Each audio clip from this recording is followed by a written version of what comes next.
Hello, I'm Simon Whistler. You're watching Today I Found Out, and in the video today, that time people put frogs in unrefrigerated milk in order to keep it from spoiling.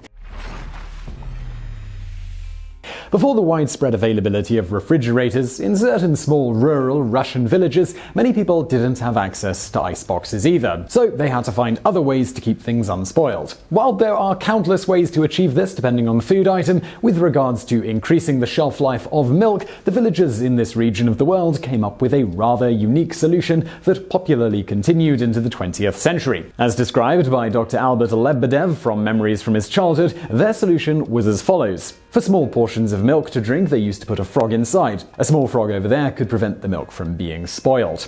The question you might now be wondering is whether this actually worked, and the answer to that is, well, yes. So now you're probably wondering, well, why? In 2010, scientists from United Arab Emirates University made an announcement that the secretions from certain frog skins have antibacterial and antifungal properties. Using species native to African countries, they studied the compounds coming off from the frogs, which are known as antimicrobial peptides and are a string of amino acids. After isolating these compounds, they began testing them against various bacterial infections with promising results. In 2012, scientists from Moscow State University decided to take this a step further by breaking down the compounds and studying the individual peptides. In a study entitled Composition and Antimicrobial Activity of Skin Peptidome of Russian Brown Frogs, published in the Journal of Proteome Research in November 2012, and using Russian brown frogs, which are edible and considered a delicacy, they extracted secretions by applying electrodes. What came out was a cocktail of 76 peptides that all had different properties.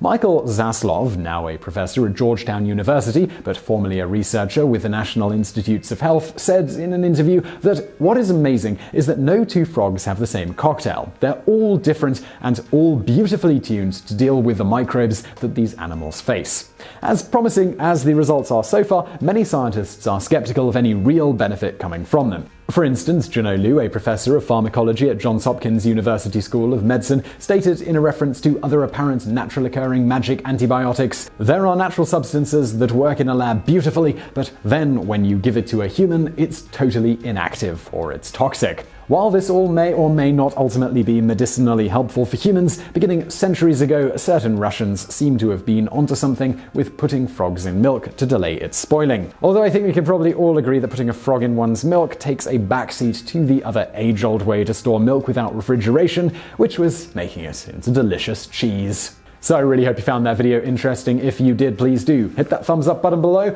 Do not forget to subscribe for brand new videos every day of the week. And also do check out our Patreon at patreon.com/TodayIFoundOut if you're thinking about helping us out making these daily videos. And as always, thank you for watching.